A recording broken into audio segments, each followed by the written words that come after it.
భరతవేదముగా నిరతనాట్యముగా కదిలిను పరమ పరీష శివనివేదనగా అవనివేదనగా పలికెను పదమ పరీష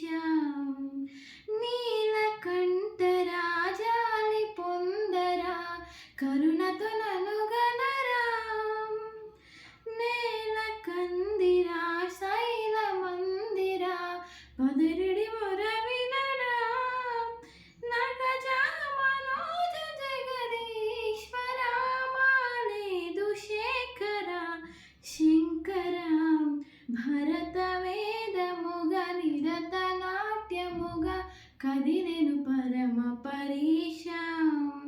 శివని వేదనగా అవని వేదనగా పలికెను పరమ పరీష